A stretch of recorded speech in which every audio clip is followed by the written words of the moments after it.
Best-selling author, international speaker, and wellness crusader Chris Wark found himself face-to-face with death. At 26 years old, he was diagnosed with stage 3 colon cancer. Instead of using traditional medicine, he radically changed his diet. In his new book, Chris Beat Cancer, he shares his story of healing himself with nutrition and offers options for others to consider when facing sickness and disease. Well, Chris is with me now. Thanks for being here. This is the Christmas season, and 15 years ago, that wasn't a Merry Christmas for you. It was the worst Christmas of my life. It was. Yeah, a cancer diagnosis is a funny thing because it really cuts this dividing line in your life. Like, it's kind of like the life of Christ, BC and AD, like before cancer and after the diagnosis, right? And it changes everything. At 26, you're not supposed to get cancer. I mean, You're not. But young adult cancer is on the rise. Why is that? A couple factors, 3 factors really. Our diet and lifestyle.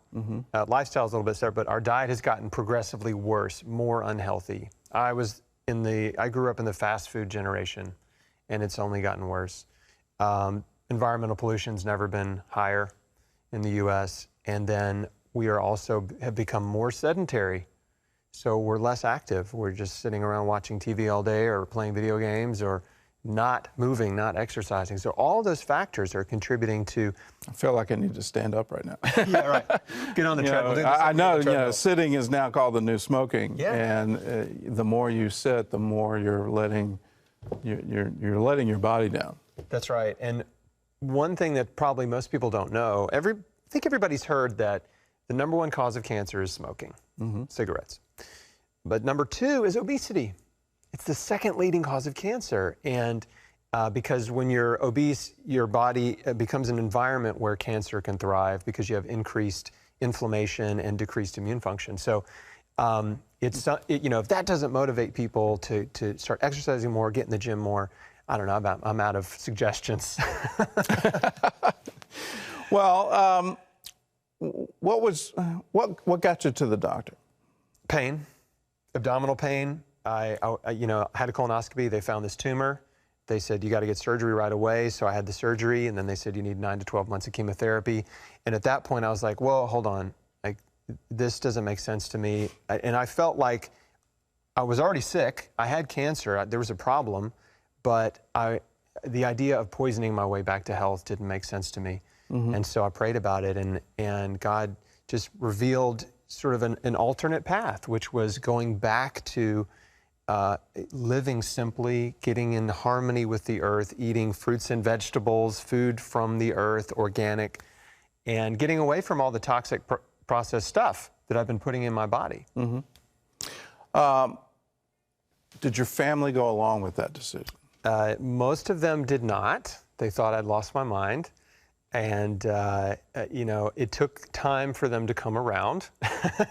But, they were afraid for me. They love me. They wanted me to do what the doctor says. But the problem is the overall death rate from cancer has only improved 5% in 60 years.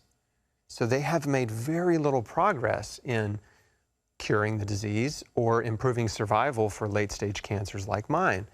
And I didn't know that at the time. My family didn't know that. I was just operating on instinct. But something inside, my instincts, intuition, the Holy Spirit, all of the above, was saying, the way you're living is killing you, and you got to change your life.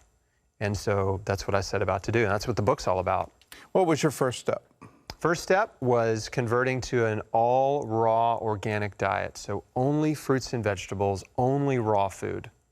So nothing cooked at all? No, straight back to the Garden of Eden, right? Okay. Only raw fruits and vegetables. So did you blend it? Did you? I bought a juicer, started juicing, and then I started making giant salads full of the most potent anti-cancer vegetables, which is going to be broccoli, cauliflower, kale, garlic, onions, those type vegetables, salad vegetables, not bacon bits or cheese or ranch dressing. And then eating tons of fruit smoothies. So you just hit a chord. What's wrong with ranch dressing? Well, ranch dressing is a processed food, and animal protein... What if you make it on your own? Animal protein... Using yogurt. It fuels cancer growth. That's really? The problem. Yeah. Animal protein... The hormones in dairy and in meat, animal protein, fuel cancer growth.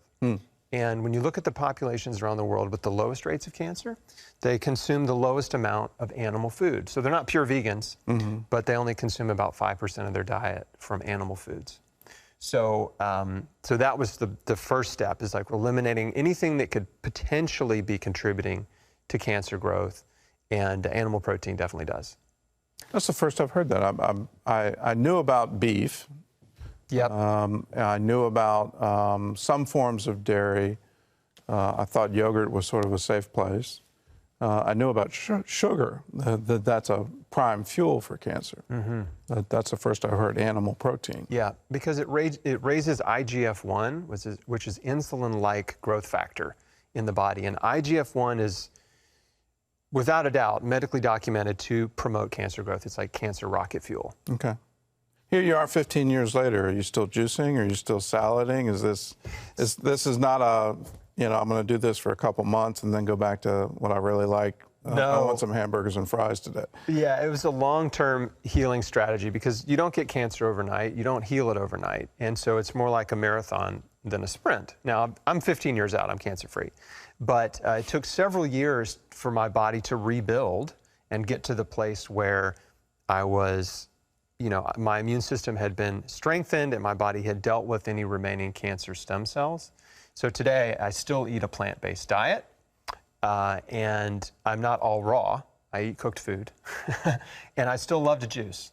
Love carrot juice. Why the difference between raw and cooked? Well, the raw food diet is a very aggressive detoxification and healing diet, so it's very powerful. And I was all raw for the first 90 days, and then incorporated cooked food after that. So it's not something that you would eat for the rest of your life. In fact, there's no population anywhere in the world that eats an all raw diet. But it's just it's a diet that's like, okay, I'm pulling out all the stops. Like I'm going hardcore, and that's the way you do it. Okay, go all core. If you want to know more about Chris's book, it's called Chris Beat Cancer: A Comprehensive Plan for Healing Naturally. It's available wherever books are sold. And Chris, thanks for sharing your journey. Yeah. Thank you, Gordon. God bless you.